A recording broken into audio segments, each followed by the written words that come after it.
이미 얻은 증거대로 늘 믿으며 이 맘에 의심 없이 살아갈 때에 우리 소원 주 안에서 이루리. 걸어가세 믿음 위에 서서 나가세 의심 버리고 걸어가세 믿음 위에 서서 눈과 귀에 아무 증거 없어도. 이틀이 지남에 예수께서 거기를 떠나 갈릴리로 가시며 친히 증언하시기를 선지자가 고향에서는 높임을 받지 못한다 하시고 갈릴리에 이르시매 갈릴리인들이 그를 영접하니 이는 자기들도 명절에 갔다가 예수께서 명절 중 예루살렘에서 하신 모든 일을 보았음이더라. 예수께서 다시 갈릴리 가나에 이르시니 전에 물로 포도주를 만드신 곳이라. 왕의 신하가 있어 그의 아들이 가버나움에서 병들었더니 그가 예수께서 유대로부터 갈릴리로 오셨다는 것을 듣고 가서 청하되 내려오셔서 내 아들의 병을 고쳐주소서 하니 그가 거의 죽게 되었습니다. 너희는 표적과 기사를 보지 못하면 도무지 믿지 아니하리라. 주여, 내 아이가 죽기 전에 내려오소서. 가라, 내 아들이 살아있다. 그 사람이 예수께서 하신 말씀을 믿고 가더니 내려가는 길에서 그 종들이 오다가 만나서 아이가 살아있다 하거늘 그 낳기 시작한 때를 물은즉 어제 7시에 열기가 떨어졌나이다. 그의 아버지가 예수께서 내 아들이 살아있다 말씀하신 그때인 줄 알고 자기와 그 온 집안이 다 믿으니라. 이것은 예수께서 유대에서 갈릴리로 오신 후에 행하신 두 번째 표적이니라. 어떤 사람이 험한 산을 오르다가 발을 헛디뎠습니다. 그러는 바람에 절벽 아래로 굴러 떨어지게 되었습니다. 막 추락하는 도중에 다행히 중간에 나무가 하나 있어서 나무 가지에 겨우 매달려서 살 수 있게 되었습니다. 그러나 이게 언제 부러질지 모르니까 다급해진 이 사람이 한 번도 찾지 않았던 하나님을 찾기 시작했습니다. 하나님, 제발 살려주세요. 저 좀 살려주세요. 정말로 놀랍게 하나님이 나타나셔서 말씀하십니다. 얘야, 나무에서 뛰어내리거라. 내가 천사들을 시켜서 너를 조금도 다치지 않게 받아주겠다 라고 말씀하셨습니다. 이 사람이 믿을 수가 없는 거예요. 다급하고 가지가 언제 부러질지 모릅니다. 하나님 정말 계시면 저 좀 살려주세요. 꺼내주세요. 다시 하나님이 말씀합니다. 얘야, 뛰어내리면 천사들을 통해서 머리털 하나 다치지 않게 너를 받아주겠다. 뛰어라. 곤란해진 이 사람이 갑자기 이렇게 외쳤습니다. 거기에 하나님 말고 누구 없어요? 하나님이 정말로 나타나셔가지고 구원의 방법까지 제시해 줬는데 이 사람은 자기 방식대로 구원해 주지 않는다고 하나님 필요 없고 다른 구원을 찾고 있습니다. 이 모습을 볼 때 저와 믿음 없는 우리들의 모습도 보이는 것 같습니다. 내 방식대로 구원해 주지 않으면 하나님 그거 아니에요. 하나님 그렇게 못해요. 지금 동아줄도 없고 사다리도 없고 밑에 소방관도 안 왔는데 어떻게 뛰어내리란 말입니까? 라고 하면서 하나님의 구원을 지금도 거부하며 믿음의 다이빙을 하지 못하는 우리들의 모습이 이 어리석은 사람 가운데서도 보입니다. 지도를 보면서 말씀드릴게요. 부활절 바로 전주, 지지난주 말씀을 간단하게 요약하면 이렇습니다. 6월절에 예루살렘에서의 모든 절기를 마친 다음에 보통의 갈릴리 사람들은 사마리아 땅을 밟질 않았습니다. 거기를 밟는 순간 코비드보다 더 무서운 병이 걸린다고 생각한 것 같아요. 사마리아 사람하고 가까이만 다가가도 몹쓸병에 걸린다고 생각했던 것 같아요. 너무너무 싫어하는 사마리아 땅과 사람들을 근처도 가지 않으려고 유대인들은 고향을 저렇게 여리고를 통해서 요단강을 건너서 먼 길을 삥 둘러서 갔습니다. 그런데 특이하게 예수님께서는 바로 지름길로 바로 사마리아 지역을 관통해서 가셨습니다. 그 이유는 사마리아, 그 천대받는 사마리아인들 중에서도 가장 천대받는, 최고로 천대받는 여인을 구원하시기 위한 계획을 가지고 남들은 가지 않는 저 길을 직진해서 갔습니다. 그리고 5번이나 결혼하고 6번째 남자랑 살고 있는 사람들의 업신여기는 그 여인에게 영생의 생수와 복음을 전하면서 그녀를 변화시키셨고, 그녀의 변화된 모습을 보고 동네 사람들까지 다 놀라서 예수님께 왔고, 예수님이 이틀이나 시간을 들여 천국 복음을 열심히 증언해 주셨습니다. 그래서 그 마을의 거의 대부분의 사람들이 예수 믿고 변화되는 역사가 있었습니다. 이 일이 있고 나서 오늘 본문이 되겠습니다. 오늘 본문에 이제 예수님께서 사마리아를 출발해서 갈릴리 지역으로 올라가십니다. 가시면서 이런 말씀을 하십니다. 44절입니다. 친히 증언하시기를 선지자가 고향에서는 높임을 받지 못한다 하시고 갈릴리에 이르심에 갈릴리인들이 그를 영접하니 이는 자기들도 명절에 갔다가 예수께서 명절 중 예루살렘에서 하신 모든 일을 보았음이더라. 예수님께서 선지자는 고향에서 높임을 받지 못한다, 환영받지 못한다라는 말씀을 하시면서 갈릴리로 다시 돌아가고 계세요. 고향으로. 그럼 예수님은 하나님 아들이니까 항상 맞는 말씀을 하셔야 되는데, 그리고 갔더니 45절에 보니까 갈릴리인들이 환영을 하는 거예요. 예수님은 환영받지 못한다고 그랬는데 예수님이 틀렸나 하고 성경 구조를 자세히 보니까 갈릴리인들이 환영을 했는데, 환영했던 이유는 방금 며칠 전까지 6월절 행사에 절기에 갈릴리에 수많은 사람들이 내려갔다 올라왔잖아요. 그때 예수님께서 하신 말씀과 기적과 표적을 다 본 거예요. 그러니까 저 예수는 하나님의 아들이라고 믿진 않았지만 대단한 선지자구나 라고 믿었고, 그래서 예수님을 하나님의 아들로 영접하진 못했지만 예수님의 손에 있는 능력과 기적은 굉장히 바랬습니다. 그래서 예수님의 손을 보고 이들은 예수님을 환영했던 것입니다. 자, 마치 우리 마을에 돈 많은 친구가 있습니다. 아버지가 엄청 부자예요. 그래서 얘가 똑똑질 못하는데 돈이 너무 많으니까 친구들에게 이것도 사주고 저것도 사줍니다. 술도 사주고 밥도 사주고. 그러면 친구들이 붙습니다. 그런데 이 친구가 아버지도 사업을 망하고 이제 돈도 없는 빈털터리가 됐습니다. 그 많던 친구들, 절친이던 친구들이 어떻게 됩니까? 자, 안개처럼 휙 사라지고 아무도 없게 됩니다. 좋을 때만 친구지, 내 손에 유익과 돈과 물질과 재능이 있으니까 친구지, 그 모든 게 사라지니까 그 많던 친구들도 인기도 사라지는 것이 우리들의 인생인데, 예수님도 그것을 아셨습니다. 많은 갈릴리인들이 나를 환영하고 있지만 사실은 내 손에 있는 능력 때문에 나를 환영할 뿐이지 정말로 내가 메시아이기 때문에 환영하는 것 아니구나, 내가 하나님의 아들이기 때문에 나를 맞이하는 것이 아니구나 라는 것을 예수님은 알고 계셨습니다. 그래서 44절에 선지자가 고향에서는 높임을 받지 못한다 라고 말씀하고 계신 것입니다. 때마침 물을 포도주로 바꾸었던 가나라는 도시에 도착했습니다. 예수님께서 도착하자마자 얼마 안 돼서 왕의 신하 한 사람이 예수님께 헐레벌떡 달려왔습니다. 자, 왕의 신하라고 성경에 되어 있는데 이 당시에 이스라엘 땅은 로마가 통치하고 있었습니다. 그리고 특별히 이스라엘 땅을 4등분으로 해서 헤롯의 아들들이 하나씩 땅을 다스렸습니다. 그것을 분봉왕이라고 하는데, 이 갈릴리 지역을 다스렸던 분봉왕은 헤롯 안티파스라는 사람입니다.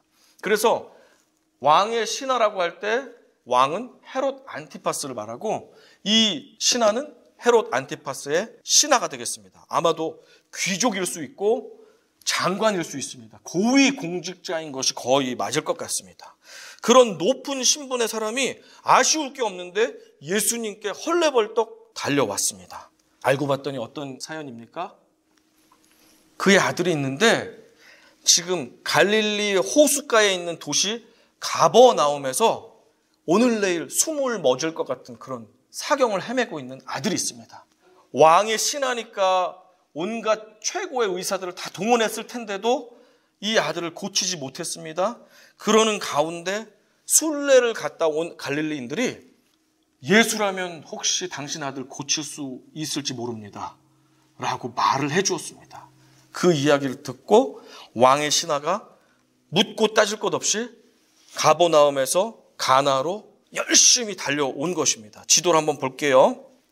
자, 왼쪽 가나에서 가버나움까지는 20마일 이상, 30km 이상 거리 되는 조금 거리가 있는 거리예요.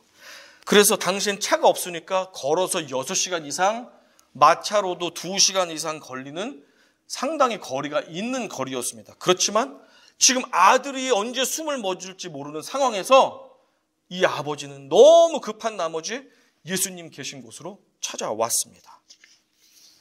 자, 드디어 예수님을 만났습니다. 47절 이렇게 말합니다. 그가 예수께서 유대로부터 갈릴리로 오셨다는 것을 듣고 가서 청하되 내려오셔서 내 아들의 병을 고쳐주소서 하니 그가 거의 죽게 되었습니다. 죽기 일부 직전에 방법이 없으니까 예수님이라면 고치실 수 있어요 하는 믿음을 가지고 여기까지 한숨에 달려온 것입니다. 또 내려왔다는 표현을 설명해 드리자면 갈릴리 호수, 갈릴리 바다 이곳은 해수면으로부터 밑으로 700피트, 200m나 더 낮은 곳이에요. 해수면으로부터 200m 낮은 곳. 그러니까 다른 지역은 상대적으로 높은 지역이 되겠죠. 그러니까 가나도 상대적으로 고지대였기 때문에 가버나움을 갈 때, 갈릴리 호수를 갈 때는 내려간다는 표현을 썼습니다. 그래서 지금 내려오셔서 내 아들을 고쳐주세요 라고 말씀하고 있는 것입니다. 이 왕의 신하는 들었습니다. 예수가 능력이 있다는 것을. 그래서 그가 메시아인지 하나님의 아들인지 용하고 신통한 선지자인지 모르지만 저분은 우리 아들을 고치실 수도 있어 라는 신락 같은 희망을 가지고 달려와서 간청을 합니다. 살려주세요, 내 아들. 살려주세요, 도와주세요. 48절입니다. 예수께서 이르시되 너희는 표적과 기사를 보지 못하면 도무지 믿지 아니하리라. 예수님이 이 신하에게만 말하는 것이 아니라 너희는이라는 2인칭 복수 대명사예요. 그러면 왕의 신하 한 명에게 말하는 거예요? 여러 사람에게 말하는 거예요? 여러 사람에게 말하는 거죠. 예수님은 지금 표적을 봐야지만 믿는 왕의 신하 한 명뿐 아니고 전체 갈릴리 사람들을 향해서 지금 말씀하고 있습니다. 너희들이 나를 쫓긴 쫓는데 찾긴 찾는데 내 표적 때문에 너희가 나를 찾는구나. 표적과 기적 없이 나를 찾고 믿으면 참 좋으련만 하는 마음으로 예수님께서 표적을 쫓아 예수를 따르는 많은 사람들을 향해서 안타까움의 탄식의 말씀을 하고 계십니다. 그러나 이 사람이 표적을 쫓아왔든 기적을 쫓아왔든 겨자씨만한 믿음을 가지고 예수라면 내 아들 지금 바로 죽기 일보 직전에 아들을 살릴 수도 있다라는 그 겨자씨만한 믿음 하나를 가지고 달려왔습니다. 얼마나 귀합니까? 그러나 많은 사람들 또 이 왕의 신하도 어찌 될지 모르겠습니다. 원하는 표적과 원하는 기적과 원하는 기도 제목이 응답되지 않을 때 거의 대부분의 사람들은 예수님을 떠나가는 모습을 성경에서 기록하고 있거든요. 이 왕의 신하도 그렇게 될 것인지 안 될 것인지 우리가 한번 살펴봐야 되겠습니다. 자, 믿음에 관해서 3가지 종류의 사람으로 사람들을 분류해 볼 수 있을 것 같습니다. 첫 번째 사람, 이런 유형의 사람이 있습니다. 첫째, 보고도 믿지 않는 사람들이 있습니다. 예수님을 극도로 싫어했던 서기관, 바리새인, 대제사장과 같은 종교 엘리트 사람들이 있었어요. 이 사람들은 예수께서 아무리 선하고 놀라운 기적을 행해도 그것을 보고 예수님을 구주로 받아들이지 않고 믿질 않았고 오히려 죽이려고 음모를 꾸몄습니다. 안식일에 회당에서 오른손이 불구인 어떤 불쌍한 사람을 보시고 예수님께서 그 손이 불편한 사람, 손 마른 사람을 고쳐주셨습니다. 안식일에. 그랬더니 유대인들의 반응이 어떤지 보십시오. 누가복음 6장 11절. 그들은 노기가 가득하여 예수를 어떻게 할까 하고 서로 의논하니라. 그리고 의논을 거쳐서 어떻게 됩니까? 죽이기로 결정을 합니다. 보고도 믿지 않는 사람들이 우리 가운데 있습니다. 두 번째 종류의 사람, 봐야만 겨우 믿을까 말까? 봐야만 믿는 사람들이 있습니다. 예수 믿으면 돈이 나오냐, 밥이 나오냐? 혹시 이런 부모님이 있으셨을지 모르겠습니다. 보여주지 않으면 못 믿겠다는 사람들이 있습니다. 뭐라도 예수 믿어서 얻는 게 있어야지 믿지?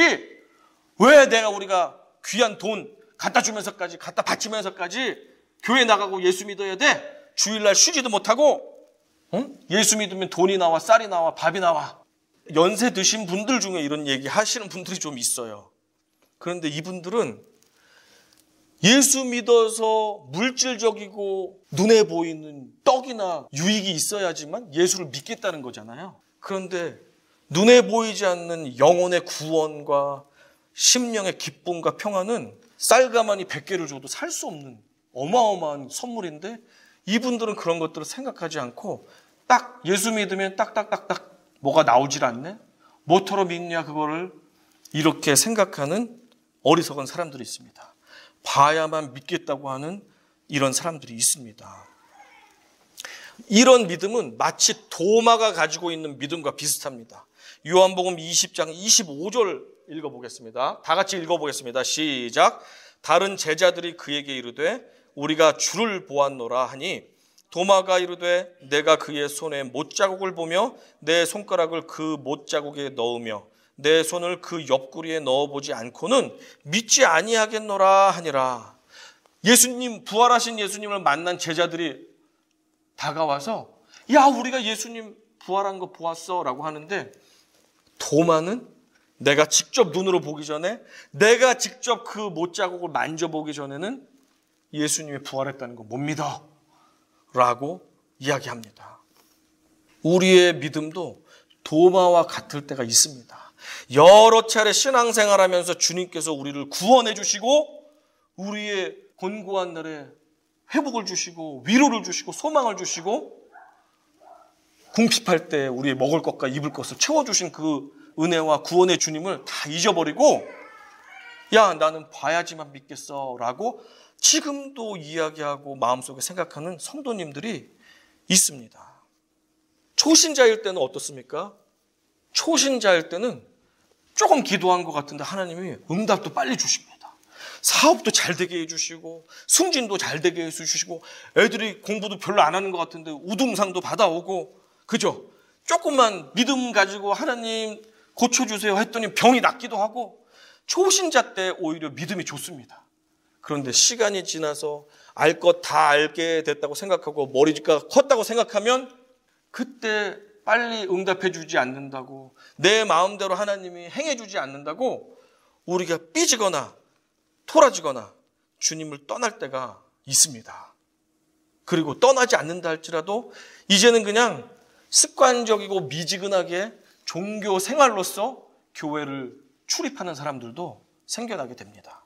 그러나 저와 여러분은 보이는 것이 없어도 주님 말씀을 믿고 담대히 나아감으로 말미암아 우리 삶에서 많은 역사를 보게 되는 삶이 있기를 간절히 축원합니다. 아멘. 세 번째 부류의 사람이 있습니다. 믿고 나서 보게 되는 사람들입니다. 먼저 보이지 않다 할지라도 믿습니다. 순종합니다. 그리고 나서 하나님의 역사를 보는 사람들이 있습니다. 저와 여러분이, 우리 모두가 이 세 번째 부류의 사람이 되기를 간절히 축원합니다. 자, 우리는 보고선도 믿지 못하는 신앙에서 보지 않고도 확실하게 하나님이 말씀하셨다면 믿고 순종할 수 있는 신앙까지, 믿음까지 자라나기를 원합니다. 자, 성경을 보면 하나님께서 간절히 찾고 찾으시는 사람, 하나님께서 정말로 기뻐하시는 사람, 하나님께서 사용하시는 그 사람, 놀라운 기적의 사람들은 전부 모든 것이 갖춰진 것을 보고 나서 행동한 사람이 아니라, 비록 눈앞에는 아무것도 보이지 않는다 할지라도 주님을 믿고 행동하고 순종했던 사람들입니다. 그 사람들이 결국에는 하나님의 역사와 기적을 다 보게 되는 기적의 주인공이 되었다는 것을 성경을 통해서 우리는 발견하게 됩니다. 자, 그림 보여주세요. 자, 스카이 다이빙을 하고 있습니다. 방금 비행기에서 뛰어내린 사람 있죠? 자, 이 사람에 대해서 한번 생각해 보겠습니다. 저 사람이 지금 낙하산 백팩을 메고 있어요. 패러슈트라고 하는 백팩을 메고 있습니다. 낙하산이 들어있습니다. 그런데 이 사람이 저 낙하산의 줄이 튼튼하고 가지런히 잘 정리가 된 줄인지 아니면 누군가 나 모르게 낙하산 줄을 자른 채 저 가방에 넣어 놓았는지 뭘 믿고 저렇게 담대하게 뛰고 있죠? 뭘 믿고 뛰고 있죠? 아니, 누가 나랑 어제 싸운 친구가 몰래 내 낙하산 줄을 끊어놓고 닫아놨는지 뭘 믿고 저렇게 공중에서 뛰는 거죠? 어떻게 믿고 뛰어요? 이 사람이 의심이 있거나 믿음이 없다면 절대 저 비행기 위에서 뛰어내릴 수 없습니다. 저 사람은 내 낙하산은 반드시 펴진다는 확실한 믿음을 가지고 뛰어내리고 있습니다. 맞습니까? 아멘이죠. 조금도 의심이 있으면 저 날은 뛰지 않을 겁니다. 저 사람은. 다음 그림도 보여주세요. 자, 이 사람은 88 올림픽 미국 다이빙 국가대표로 금메달을 2개나 땄던 국민 영웅 중에 한 사람입니다. 이 사람이 다이빙 대 위에 서 있습니다. 어느 목사님께서 이런 말씀하셨습니다. 믿음은 마치 15m, 50피트 높이의 다이빙 대 위에서 뛰어내리는 것과 같다. 문제는 풀장 안에 물이 없다는 것이 문제다. 15m, 가장 인간이 공포를 느끼는 그 높이에서 뛰어내리는 다이빙과 같은 것이 우리의 믿음이다라는 아주 정확한 설명을 어떤 목사님께서 하시는 것을 들었습니다. 하나님께서 말씀하십니다. 네가 나의 역사하는 것을 보기 원한다면 뛰어내려라. 그러면 내가 그 사이에 물을 채워놓겠노라. 너는 다치지 않을 거야. 나를 믿고 뛰어내려라. 하나님이 마치 이렇게 말씀하시는 것과 같습니다. 그런데 믿음 없는 저와 어떤 믿음 없는 성도들은 이렇게 반응합니다. 하나님, 수영장에 물이 없군요. 지금 말이라고 하십니까? 수영장에 물을 채워주시거든 그때 뛰겠습니다. 믿음 없는 사람들은 이렇게 반응합니다. 그런데 여러분, 이것 아십니까? 정말 뛰어야 되기 때문에 하나님이 뛰라고 하신다면 물이 다 찬 상태에서 뛰는 것은 믿음이 아니라 확인일 뿐입니다. 믿음이 조금도 필요하지 않습니다. 안전장치가 다 되어 있고 물이 가득히 차여 있고 이것을 뛰어내렸을 때 나의 생활비는 보장이 되어 있고 의료보험은 준비가 되어 있고 많은 나를 따르는 사람들이 준비되어 있고 모든 먹고 쓰고 마실 것들이 다 가득 되어 있어요. 그 상태에서 뛰는 것은 믿음이 필요하지 않습니다. 그죠? 그냥 다 잘 되어 있네. 한번 여기서 한번 잘 해볼까? 라고 하는 것은 믿는 사람이건 안 믿는 사람이건 누구나 하는 그런 확인하는 행동일 뿐입니다. 하나님의 사람이라면 때때로 하나님께서 분명히 우리에게 인생의 다이빙 때 절벽에서 뛰어내리라고 명령하실 때가 있잖아요. 그런데 밑을 보니까 물이 없네? 아무도 받아주는 사람이 없네? 천사들이 기다리질 않고 있네? 지금 뛰면 굶을 것 같은데? 지금 뛰면 다칠 것 같은데? 지금 뛰면 사람들이 바보라고 손가락질할 것 같은데? 지금 뛰면 아무리 계산기를 두들겨도 마이너스밖에 나오질 않는데? 어떻게 뛰지?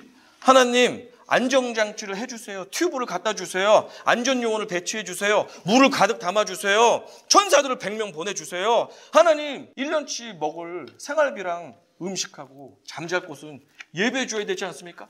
의료보험은 골드로 해주셔야지 내가 뛰지 않겠습니까? 라고 한다면 하나님이 일하실 공간은 어디입니까? 모든 것이 다 갇혀 있고 뛰어내린다면 하나님이 역사하실 그 공간은 어디에 있습니까? 저와 여러분, 하나님께서는 우리에게 놀라운 역사와 이적과 축복을 해주시기 원하는데 우리가 준비되어 있지 않다고, 물이 아직 부어있지 않다고, 안전장치와 먹고 있고 마실 것이 명확하게 내 입맛대로 되어 있지 않다고 해서 자꾸 다이빙대 위에서 머뭇머뭇거리고 다시 계단을 내려오기 시작한다면 그 다이빙대에서 뛰어내리기 전까지 그 다음 단계로 하나님의 역사하심을 우리들은 볼 수 없을지도 모릅니다.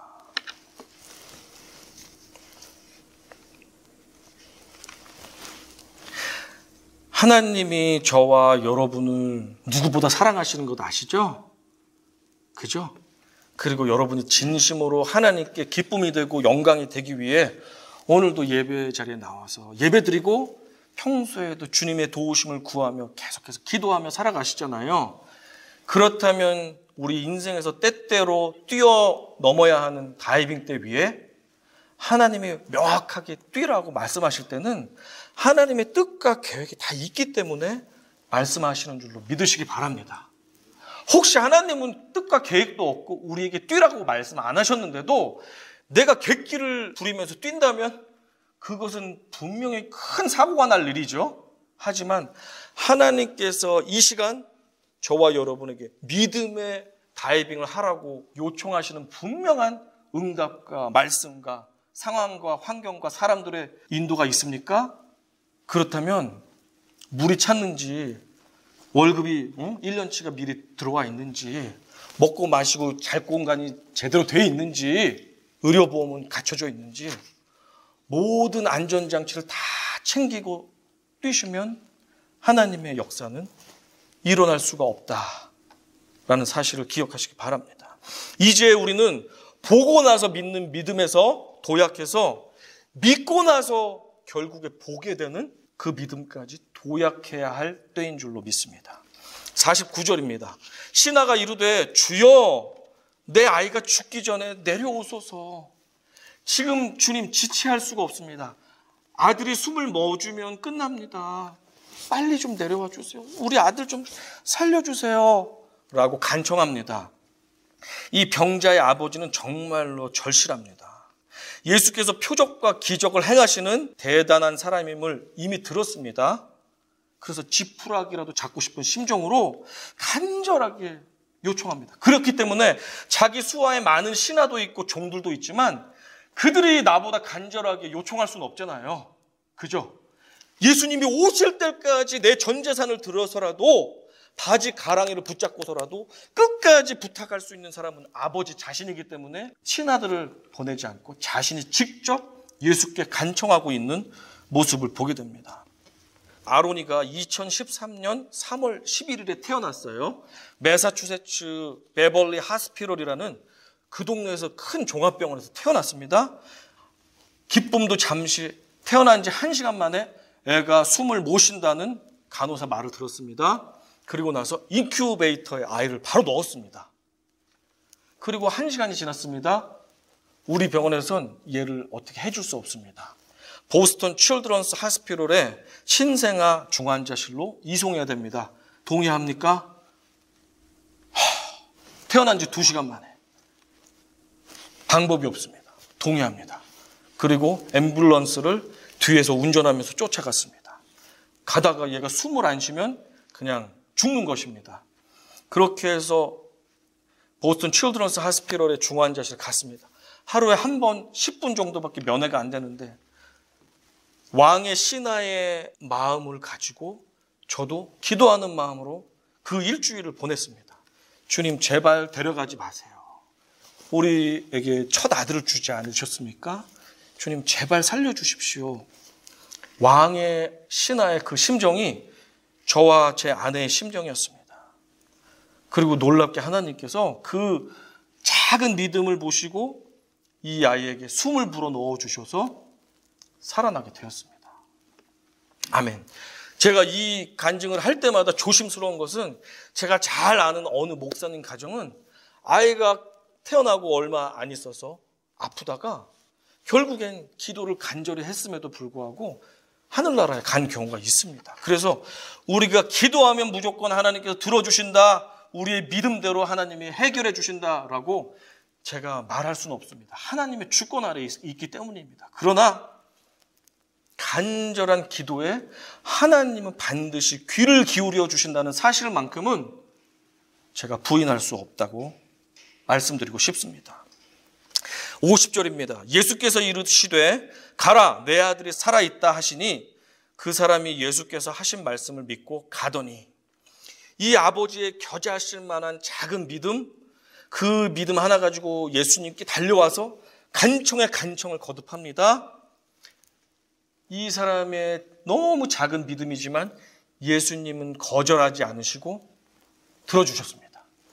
가라, 네 아들이 살아있다. 지금 우리 생각으로는 대단한 명의가 환자 앞에 가서 약도 주고 손도 만지고 치료를 해야지만 날 거라고 생각하지만 전능하신 하나님께서는 시 공간을 초월하시기 때문에 나았다라고 선언하시면 낫는 거죠. 믿는 자의 선포가 이렇게 능력이 있습니다. 정말로 예수님 이름으로 그래서 멀리 있는 우리 자녀들, 부모님, 한국에 있는 가족들 어떤 기도 제목이 있습니까? 그들의 육신의 치료뿐 아니고 영적으로 주님께 구원받아야 될 가족들이 있잖아요. 친구들이 있잖아요. 거리가 멀리 떨어져도 상관없습니다.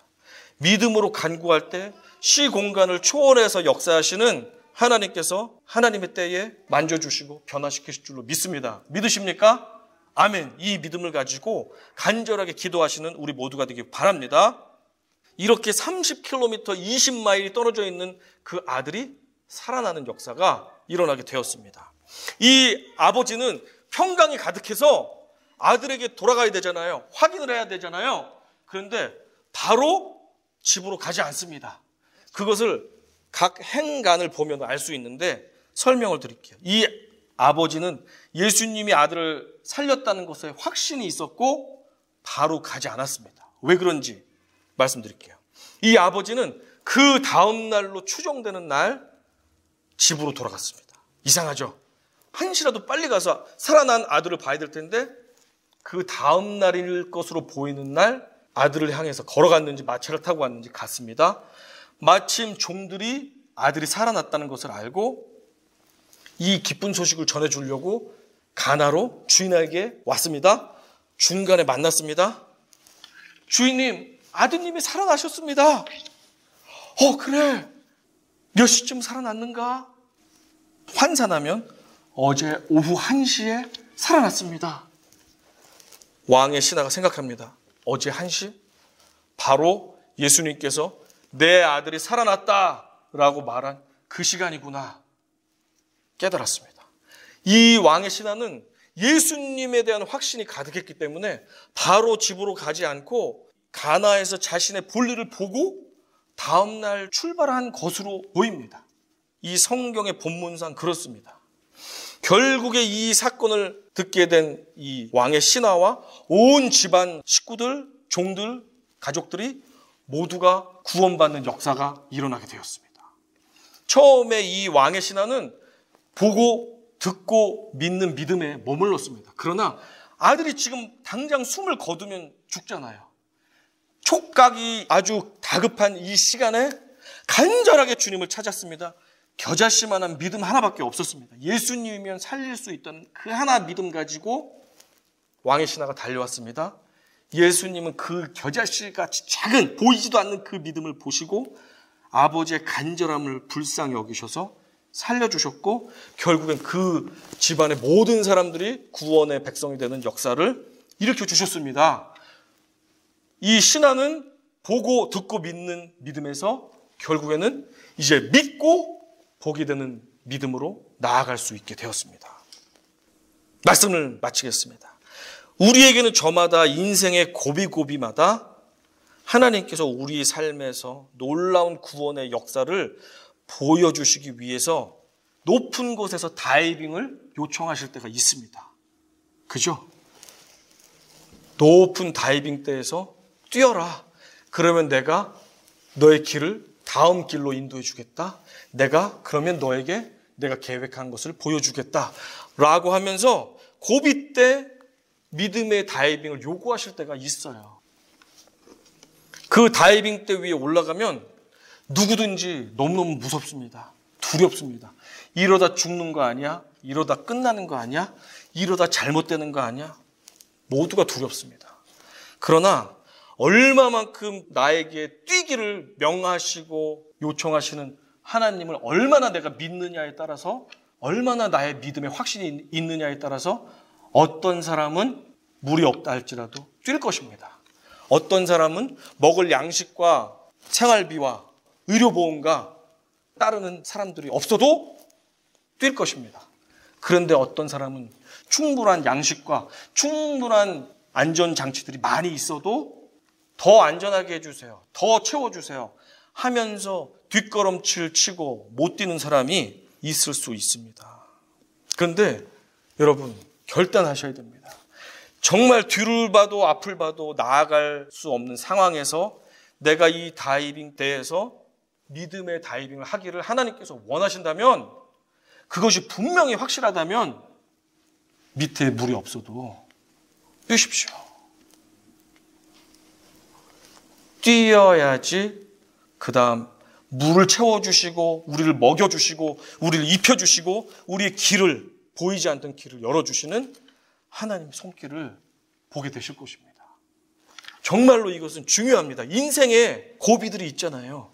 그때 믿음의 다이빙 때 위에서 주저주저하고 다시 계단으로 내려가려고 하고 충분한 매트와 안전장치가 없으면 나는 도무지 뛸 수 없고 당신이 하나님의 할아버지라 할지라도 나는 못 뜁니다 라고 하는 사람은 계속 죽을 때까지 그 낮은 믿음의 수준에서 늘 하나님 나 이거 주지 않고 저거 안 준다고 불평하고 원망하고 그렇게 신앙생활을 하다가 인생을 마칠 수도 있습니다. 여러분 어떻게 하시겠습니까?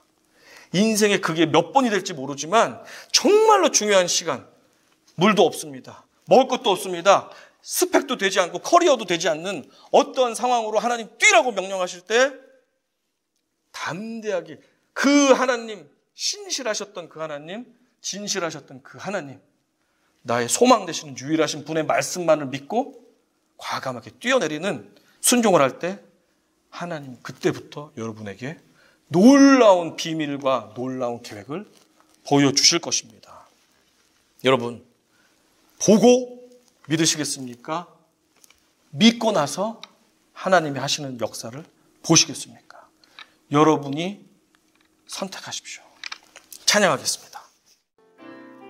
세상은 들리고 사람들은 변하여도 나는 주를 섬기리. 주님의 사랑은 영원히 변하지 않네. 나는 주를 신뢰. 오직 믿음으로, 오직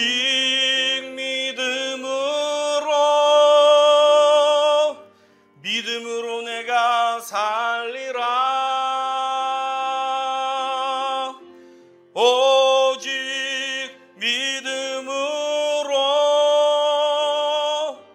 믿음으로 내가 살리라. 믿음 흔들리고